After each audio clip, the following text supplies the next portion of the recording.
Virat chilli powder అన్ని రకాల వంటలకు పచ్చళ్లకు సరైన chilli powder. No colour, no chemicals.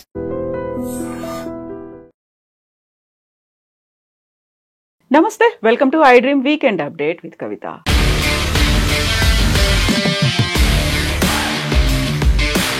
Kaleshwaram project KCR సర్కార్ అత్యంత ప్రతిష్టాత్మకంగా చేపట్టిన ప్రాజెక్ట్. అదే స్థాయిలో వివాదాలు, ఆరోపణలు ఇవన్నీ కూడా ముందు నుంచి కనిపిస్తున్నాయి. ఇప్పుడు సరికొత్త చర్చ మొదలైంది.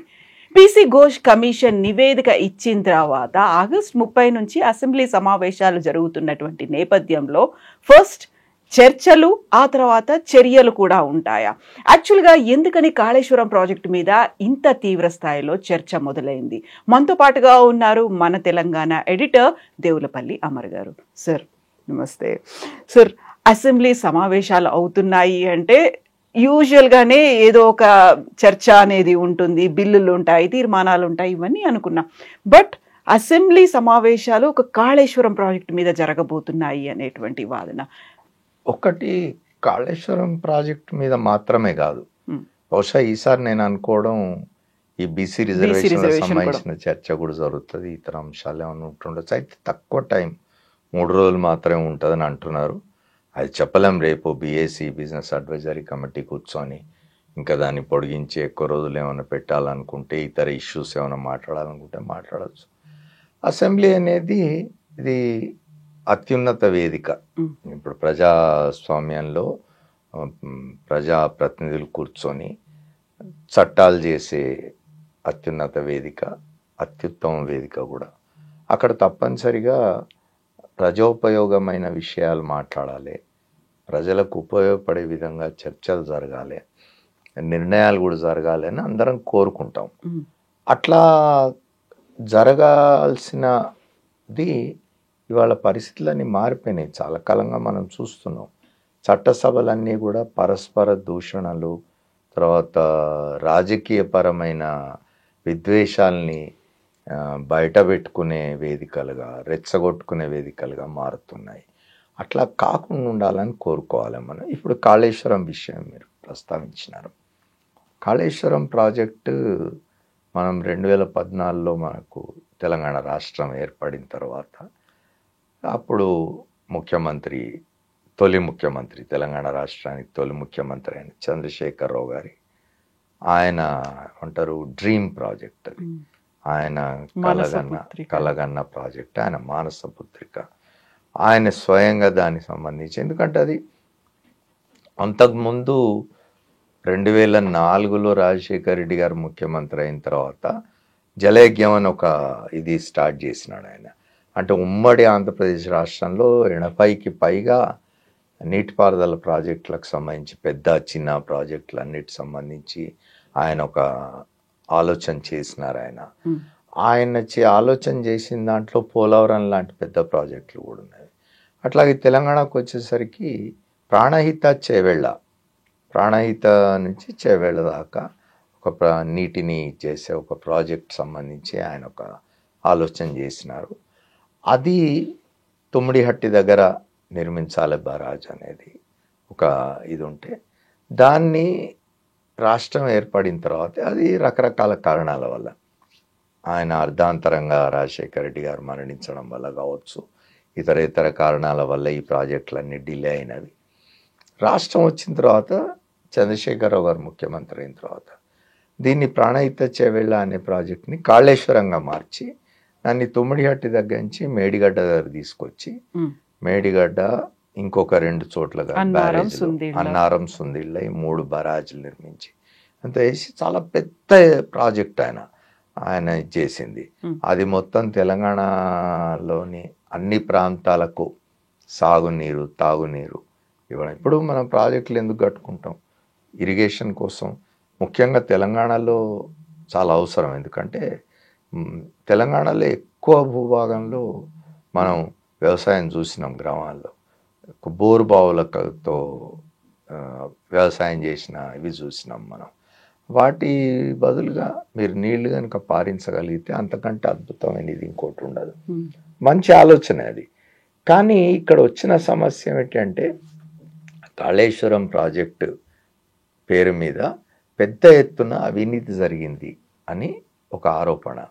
ఆ ఆరోపణ కాంగ్రెస్ ప్రభుత్వం వచ్చిన తర్వాత 85,000 కోట్ల రూపాయలు దీని మీద వెచ్చించినారని చెప్పి దాని మీద వచ్చే ఇంట్రెస్ట్లు, వడ్డీలు కానివ్వండి, ఇవన్నీ కలిపి చాలా 1,00,000 కోట్ల పైన దీని మీద ఇచ్చేసినారు. ఇందులో చాలా అవినీతి జరిగింది అని కాంగ్రెస్ ప్రభుత్వ ఆరోపణ. కాంగ్రెస్ ప్రభుత్వం వచ్చిన తర్వాత పీసీ ఘోష్ కమిషన్ వేసినారు. పీసీ ఘోష్ ఏమీ చిన్న వ్యక్తి కాదు, ఎక్కడి నుంచో తీసుకొచ్చి కూర్చోబెట్టిన వాడు కాదు. ఆయన సుప్రీంకోర్టు జడ్జిగా పనిచేసిన ఆయన, తర్వాత భారతదేశంలోని తొలి లోక్పాల్కి అధ్యక్షుడిగా ఉన్నవాడు. ఆయన అంటే ఒక ప్రతిష్టాత్మకమైనది ఉన్న వ్యక్తి. ఆయనను తీసుకొచ్చి కమిషన్ వేసిన తర్వాత ఆ కమిషన్ రిపోర్ట్ ఇచ్చింది. ఆ రిపోర్ట్ ప్రకారం, ఆ రిపోర్ట్ జిస్ట్ కనుక మీరు చూసినట్టయితే ప్రజాధనం చాలా దుర్వినియోగం అయింది అనే బేసిక్ పాయింట్ ఒకటి ఆయన చెప్పినాడు. ఆయన చెప్పిన దాంట్లో ఇంకా కొన్ని విషయాలని, ఇవన్నీ కూడా ఏకపక్షంగా జరిగినాయి, ఇవి సరైన నిపుణుల సలహాలు తీసుకోకుండా జరిగినాయి, ఇట్లాంటివన్నీ చెప్పినారు. బట్ దాని మీద ఇప్పుడు ఎవరైతే ప్రధానంగా దీనికి బాధ్యులైన వాళ్ళు అంటే అప్పటి ముఖ్యమంత్రి చంద్రశేఖరరావు కానీ, అప్పుడు ఇరిగేషన్ మంత్రిగా ఉన్న హరీష్ రావు గారు కానీ, అప్పుడు ఆర్థిక మంత్రిగా ఉన్న ఈటల రాజేందర్ కానీ, ఇట్లాంటి వాళ్ళందరి మీద కూడా ఇవాళ ఉన్న ప్రభుత్వం ఆరోపణలు చేస్తుంది. వీళ్ళు దానికి కౌంటర్ ఇస్తూ ఉన్నారు. వీళ్ళు దీనికి సంబంధించి కోర్టుల్ని కూడా ఆశ్రయించినారు. ఇక్కడ మనం మాట్లాడుకోవాల్సింది ఏమిటి అంటే, ఇప్పుడు అసెంబ్లీలో దాని మీద చర్చ పెడతామని చెప్తూ ఉన్నారు. ఇప్పుడు ఆ చర్చ జరుగుతున్నప్పుడు కేసీఆర్ వచ్చి అసెంబ్లీలో మాట్లాడతారా, కౌంటర్ చేస్తారా? ఎందుకంటే ఆయన మీదనే ప్రధానమైన ఆరోపణ ఉంది కదా. ఆయన ఎవరిని సంప్రదించకుండా, ఎవరి టెక్నికల్ ఎక్స్పర్ట్స్ని చేయకుండా తన పద్ధతి, తన ఇష్టం వచ్చినట్టు చేసినాడని చెప్పి. అయితే మధ్యలో ఎక్కడో ఒకసారి కేసీఆర్ మాట్లాడుతూ అన్నాడు, ఇప్పుడు అవన్నీ నేను ఎట్లా చేస్తాను, నేను ఒక ఆలోచన చేస్తాను, ఒక ప్రాజెక్ట్ కట్టాలి, ఆ ప్రాజెక్ట్ ద్వారా తెలంగాణ ప్రాంతం అంతటా నీళ్లు వారించాలి, లక్షల కోట్ల ఎకరాలకు నీళ్ళు ఇవ్వాలి అని చెప్పినాం, ఇచ్చినామని కూడా చెప్తున్నారు ఆయన. ఇప్పుడు మేము ఇన్ని రిజర్వాయర్లు కట్టినాం కదా, ఓ రంగనాయక సాగర్ కావచ్చు, ఒక అదేంటి ఇంకోటి పేర్లు జ్ఞాపకం రావడం లేదు, 3 పేర్లు ఉన్నాయి. రిజర్వాయర్లు కట్టినాము. ఆ రిజర్వాయర్లలో మీరు ఇవాళ ఆపినారు, కొండపోచమ్మ సాగర్ కానీ, రంగనాయక సాగర్ కానీ, ఇవన్నీ ఇంకొక సాగర్ ఏదో ఉంది. ఈ 3 ద్వారా మేము నీళ్లు చాలా ప్రాంతాలకు ఇచ్చినాము, ఇస్తున్నాము. మీరు కావాలని రాజకీయ ఉద్దేశాలతో దాన్ని ఆపినారని చెప్తున్నారు. కానీ ఒకటి, అది బ్యాడ్ లక్ అనుకోవాలా, ఇంకోటి అనుకోవాలా, బీఆర్ఎస్కి సరిగ్గా 2023 ఎన్నికలకు ముందే ఆ మేడిగడ్డ బరాజ్లో ఒక ఇది కుంగింది.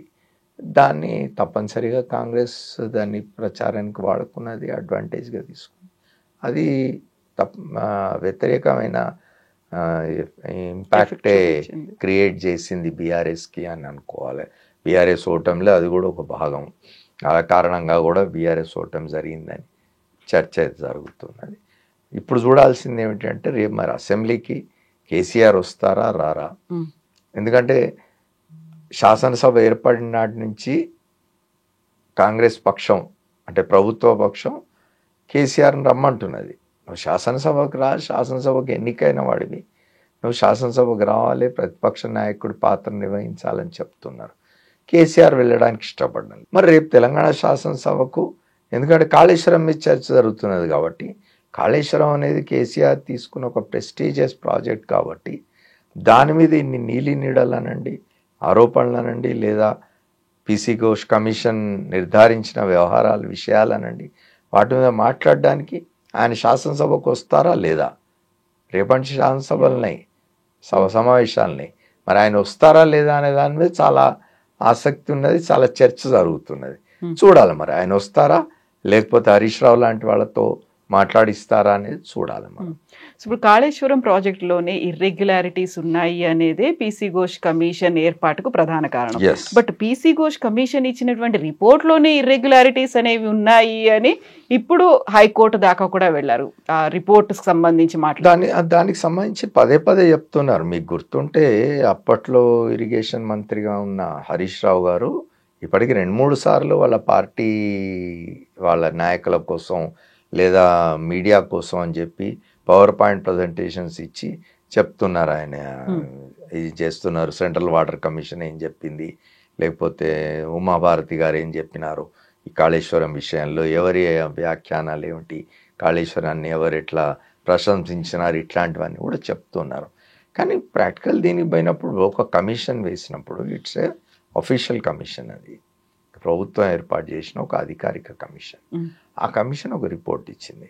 దాని మీద ప్రాపర్ చర్చ జరగాలి తప్పనిసరిగా. శాసనసభలో మనలాంటి వాళ్ళని కోరుకోవాల్సింది ఏమిటి అంటే సభ్యులందరూ కూర్చొని దాని మీద చర్చ చేయాలా, నివేదిక మీద దానిలో ఉన్న తప్పులేమిటి ఒప్పులేమిటి, కమిషన్ ఏం చెప్పింది, ఎవరిని తప్పు పట్టింది, ఎవరి మీద చర్యలు తీసుకోవాల్సిన అవసరం ఉందా, ఇవన్నీ కూడా చర్చ జరగాల్సిన అవసరం ఉన్నది. చర్చ జరపాలి.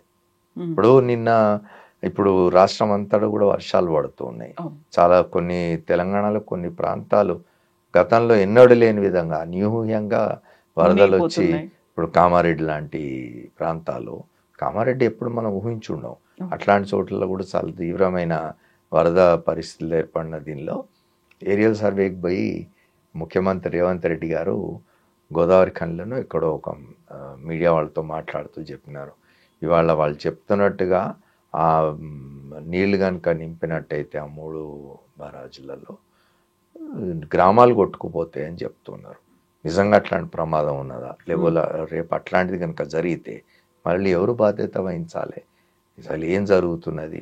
దాన్ని ఇంకో వాదన కూడా ఉన్నది ఏమిటంటే, ఇన్ని ప్రజాధనం ఇంత ఖర్చు పెట్టి 85,000-90,000 కోట్లు ఖర్చు పెట్టి కట్టిన ప్రాజెక్టును దాన్ని అట్లా పడేసి ఉంచడం ఎట్లా సమంజసం, దాన్ని వాడకంలోకి తీసుకురావాలి, ఏమన్నా ఉంటే పొరపాట్లు ఉంటే వాటిని సరిదిద్దాలి, రిపేర్స్ ఉంటే ఏమన్నా చేసి దాన్ని ఆ ప్రాజెక్టును ప్రజోపయోగమైన ప్రాజెక్ట్గా మార్చాలి అనే ఒక వాదన కూడా ఉన్నది. ఏం జరుగుతుంది అనేది మనకు తెలియదు. నిజానికి చూడాలి రేపు శాసనసభలో ఏం చర్చలు జరుగుతాయి, ఎటువంటి నిర్ణయాలు చేస్తారు అనేది మనం వచ్చే 3 రోజుల శాసనసభ సమావేశాల్లో చూస్తాం.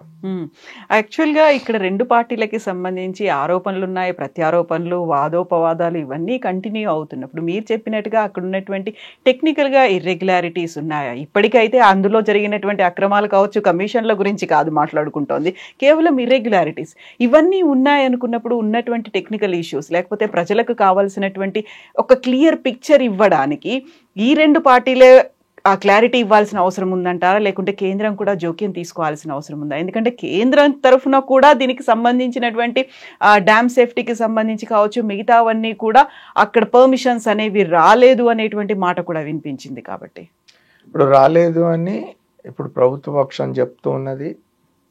కానీ మీరు ఇటువైపు చూసినట్టయితే వాళ్ళు చెప్తూ ఉన్నారు వాళ్ళు ఎక్కడెక్కడి నుంచి పర్మిషన్స్ తీసుకొచ్చింది ఏమిటి అని. ఇప్పుడు ఇంకోటి చూడండి, మీరు క్యాబినెట్ నిర్ణయం కాదు అనేది చెప్తారు. ఇట్స్ కేవలం ఇది ఒక ఇండివిజువల్ డెసిషన్ అని కదా.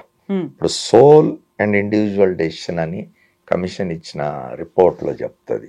ఏం చెప్తుంది అంటే, the Pranahita Chevella project was redesigned and construct the Medigadda, Annaram and Sundilla barrages was a sole and individual decision of the then Chief Minister K. Chandrasekhar Rao without formal cabinet approval. అంటే మంత్రివర్గం యొక్క ఆమోదం లేకుండానే, తీసుకోకుండానే చంద్రశేఖరరావు గారు ముఖ్యమంత్రి హోదాలో వ్యక్తిగతంగా తీసుకున్న నిర్ణయము. దీన్ని చేవెళ్ళ ప్రాణహిత అనే ప్రాజెక్టును మార్చి ఈ 3 బరాజులు కట్టడం కోసం దీన్ని కాళేశ్వరం ప్రాజెక్టుగా పేరు మార్చి తీసుకున్న నిర్ణయం కేవలం చంద్రశేఖరరావు గారి వ్యక్తిగత నిర్ణయము. దీనికి క్యాబినెట్కి సంబంధం లేదు అని చెప్తున్నారు. మరి క్యాబినెట్కి సంబంధం లేదు, ఉన్నదా లేదా అనేది తెలుసాలంటే క్యాబినెట్ మినిట్స్లో ఉండాలి.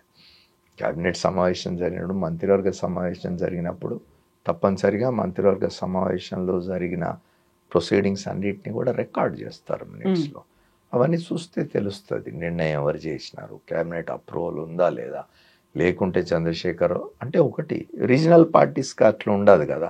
ఇవాళ రీజనల్ పార్టీస్కి అట్లా ఉండకపోగా చంద్రశేఖరరావు గారు లాంటి వాళ్ళు, ఆయన హైలీ ఏమంటారు అసర్టివ్ అండ్ ఇండివిజువల్ లీడర్. తర్వాత ఆయనకు ఆ చరిస్మా కూడా ఉన్నది. ఎందుకంటే ఒక పెద్ద ఉద్యమం నడిపినాడు ఆయన. 2001లో తెలంగాణ ఉద్యమాన్ని తిరిగి ప్రారంభించి రెండవసారి 2014లో రాష్ట్రం వచ్చే వరకు దాదాపు 13 సంవత్సరాలు ఆయన ఒక ఉద్యమాన్ని నడిపిన నాయకుడిగా ఆ చరిస్మా ఉన్నది, ఆ కమాండింగ్ ఇది ఉన్నది, ఆ ఇండివిజువలిస్టిక్ ఇది ఉంటుంది. కాబట్టి ఆయన అట్లాంటి నిర్ణయాలు చేసి ఉన్నాడేమో అని కూడా నమ్మడానికి అవకాశం ఉన్నది. కాబట్టి కానీ డెమోక్రసీలో ఉన్నాం. ఒక ప్రభుత్వం, ప్రజలు ఎన్నుకున్న ప్రభుత్వం కలెక్టివ్ డెసిషన్గా ఉండాలి. ఏదైనా కూడా మంత్రివర్గం అనేది ఉండేది. అందుకే మంత్రివర్గ సమావేశంలో నిర్ణయాలు తీసుకోవాలి. వ్యక్తులుగానే నీ వ్యక్తిగా నీ నిర్ణయాన్ని మంత్రివర్గంలో ఉన్న సభ్యులను ఇన్ఫ్లుయెన్స్ చేయవచ్చు. నీకు ఆలోచన ఉంటుంది ఒక మంచి పని చేయాలని. కాళేశ్వరం ఒక మంచి ప్రాజెక్ట్ అనుకుందాం. కాళేశ్వరం లాంటి ప్రాజెక్టు పెడితే ఇంత ఏదో జరుగుతుంది అని ఆ మంత్రివర్గంలో సభ్యుల్ని ఇన్ఫ్లుయెన్స్ చేసి వాళ్ళతో కలెక్టివ్ నిర్ణయం తీసుకునే విధంగా చేయాలి. అట్లా చేసినారా లేదా? ఇవన్నీ కూడా వస్తాయి, చర్చ జరుగుతుంది, ఇవన్నీ కూడా రికార్డ్స్ బయటకు వస్తాయి. గవర్నమెంట్స్ అనేవి కంటిన్యూటీ. కాబట్టి భారత రాష్ట్ర సమితి అధికారంలో ఉన్న 9.5 సంవత్సరాలు 10 సంవత్సరాలు ఆ కాలంలో ఏం జరిగింది, ప్రభుత్వంలో మంత్రివర్గ సమావేశాల ప్రొసీడింగ్స్ ఏమిటి, ఏం మాట్లాడినారు ఏమిటి అనేది రికార్డ్స్ ఉంటాయి. ఇప్పుడున్న ప్రభుత్వానికి అందుబాటులో ఉంటాయి రికార్డ్స్ అని. వాళ్ళు తప్పనిసరిగా రేపు చర్చకు పెట్టవచ్చు. ఏమొస్తాయో బయటికి చూడాలి. చర్చల తర్వాత చర్యలు కూడా ఉంటాయా అనేది కూడా హైకోర్టు కూడా అదే అడిగింది. ఫస్ట్ చర్చల తర్వాత చర్యల ఏముంటాయి అనేది. ఇప్పుడు ఇది పొలిటికల్గా ఇప్పుడు బీజేపీ లాంటి వాళ్ళు సవాల్ చేస్తూ ఉంటారు కాంగ్రెస్ ప్రభుత్వాన్ని, రేవంత్ రెడ్డి గారిని.